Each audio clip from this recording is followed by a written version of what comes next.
अच्छा, अभी इसमें सबसे पहले ये क्या कह रहा है, एक तरह से लिमिटिंग फैक्टर का ये क्वेश्चन है, और वो कह रहा है कि मैक्सिमम कंट्रीब्यूशन और मैक्सिमम प्रॉफिट आप बताओ। मतलब ये तीनों यूनिट जब बिकेंगे तो मैक्सिमम कंट्रीब्यूशन और प्रॉफिट होगा, टोटल की बात कर रहा है। ठीक है भाई, तो सबसे पहली बात है हम एस की बात करते हैं। कितने यूनिट्स हैं? 80, और उसने खुद ही आपको कंट्रीब्यूशन निकाल के दिया है ना, खुद ही निकाल के दे दिया भाई, क्या बात है। ये आ गया 3320। सेम ऐसे ही टी का बताएंगे हम। कितने यूनिट्स बेच रहे हैं हम? 50 यूनिट्स बेच रहे हैं, और एक यूनिट का कंट्रीब्यूशन कितना है? 45। ये आ रहा है आपके पास 2250, और यू का कितना है भाई units? 75 multiply by contribution per unit कितना है? 55.20। तो ये आ रहा है आपके पास 4140। तीनों को मिलाएंगे तो आपके पास आ जाएगा टोटल कंट्रीब्यूशन 9710। तो ये मैक्सिमम कंट्रीब्यूशन तो मेरा अचीव हो गया, ठीक है ना, मैंने निकाल लिया। उसके बाद कह रहा है टोटल प्रॉफिट बताओ। इसमें टोटल फिक्स कॉस्ट मैं माइनस कर दूंगा। अब आप देखें फिक्स कॉस्ट कितनी है? 14 पर यूनिट है, ठीक है ना, 14 पर यूनिट है। तो इसका मतलब क्या है, पहले मैं तीनों यूनिट्स को प्लस कर लेता हूं, 80 प्लस 50 प्लस 75। ये आ गए टोटल यूनिट्स 205, और पर यूनिट कितनी है? 14 मल्टीप्लाई बाय 14 करता हूं तो 2870। ये आपका हो गया बेटा प्रॉफिट। ठीक है, अब इसका नेक्स्ट पार्ट देखते हैं। नेक्स्ट पार्ट ये क्या कह रहा है? नेक्स्ट पार्ट ये आपसे कह रहा है कि टोटल मटेरियल बताओ, इन यूनिट्स को बनने में कितना मटेरियल लगेगा। सेम ऐसे ही ये पहले इसका बताता हूं मैं। इसके 80 यूनिट्स हैं, और एक यूनिट को बनाने में देखो कितना मटेरियल लग रहा है? 5। ये आ गया 400। दूसरे वाले के कितने यूनिट्स हैं? 50, और एक यूनिट को बनाने में कितना मटेरियल लग रहा है? 6। और जो तीसरा है उसमें कितने यूनिट्स बन रहे हैं? 75, और एक यूनिट को बनाने में 8। तो ये हो जाएगा आपका टोटल मटेरियल कितना रिक्वायर्ड है? 1300। अच्छा, अब इसका हम नेक्स्ट पार्ट हैं। नेक्स्ट पार्ट में क्या है ये आपके सामने आ गया भाई। क्या कह रहा है? प्रिपेयर द स्टेटमेंट मैक्सिमम, यानी कि वही लिमिटिंग फैक्टर के बाद देखो अब यहां पे क्या कह रहा है, देखें ये शॉर्टेज बता रहा है। शॉर्टेज ऑफ मटेरियल कितनी है? 1000 metres of each month for the next 3 month. ठीक है ना भाई, एक महीने का खैर प्रॉफिट बता रहा है वो।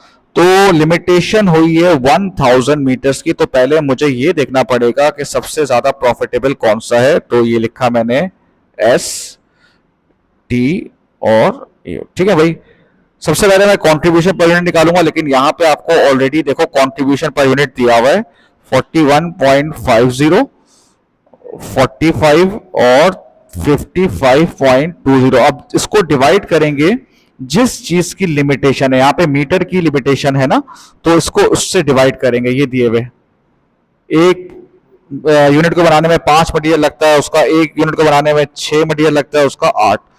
तो contribution divided by limiting factor 41.50 को डिवाइड करेंगे 5 से, तो ये आ जाएगा 8.3, वो आ जाएगा 7.5, और ये आ जाएगा आपके पास 6.9।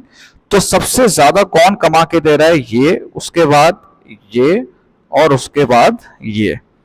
ठीक है, तो अब हम वही एक चार्ट जो हमारा बनाते हुए आ रहे हैं वही चार्ट बनाएंगे।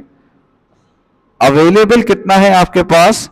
1000 मीटर है। अब पहले तो रैंक, प्रोडक्ट, यूनिट और मीटर जो है, जो भी कपड़ा उपड़ा है।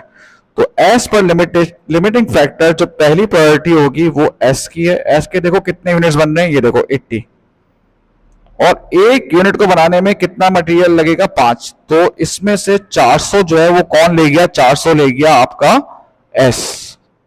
दूसरी प्रायोरिटी पे कौन सा है आपका? टी। उसके देखो कितने यूनिट्स हैं? 50, और एक यूनिट पे कितना मटेरियल लग रहा है? 6।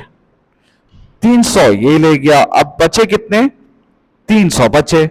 अब जाहिर सी बात है पूरा तो नहीं बन सकता ना, वरना लिमिटिंग फैक्टर का क्वेश्चन ही नहीं हो अगर पूरा बन जाता।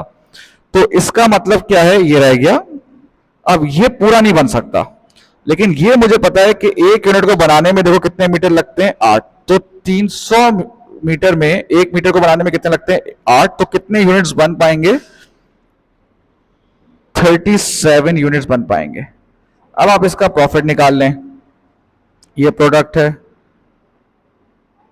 ये आपके पास दिया हुआ है भाई 80, 50, 37। इनका कंट्रीब्यूशन पर यूनिट भी आपको देखो ऊपर दिया हुआ है 41.50, 45 और 55.20। टोटल करेंगे तो कंट्रीब्यूशन आ रहा होगा 7612।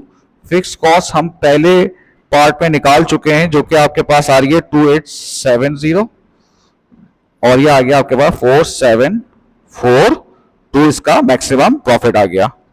अब इसका नेक्स्ट है भाई, ये रहा इसका नेक्स्ट पार्ट, डिसीजन मेकिंग का सवाल है। ये डिसीजन मेकिंग में वो क्या कह रहा है कि मनदीप को इंक्वायरीज आर फाउंड, एक ओवरसीज सप्लायर उसको मिल रहा है जो उसको सारे मटेरियल प्रोवाइड कर सकता है। ये जिसमें तो शॉर्टेज आ रही है ना, लेकिन उसने कभी भी उस सप्लायर को यूज नहीं किया, उसका मटेरियल यूज नहीं किया, और he has been assured that the material will be of similar quality. वो कह रहे हैं यार क्वालिटी की तो गारंटी है, तो हर बंदा बोलता है खैर, टू इस करंट सप्लाई, और उसकी प्राइस होगी 5। करंटली ये कितने का खरीद रहे हैं, 6, और ये कितने का है, 5।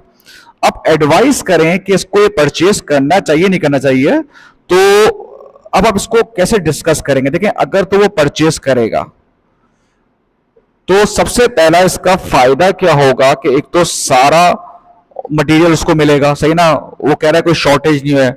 इसका मतलब क्या है, आप अपने सारे ऑर्डर जो है वो फुलफिल कर सकते हैं। और दूसरा इसका फायदा ये है कि चीप है, कम कॉस्ट में दे रहा है, ठीक है ना।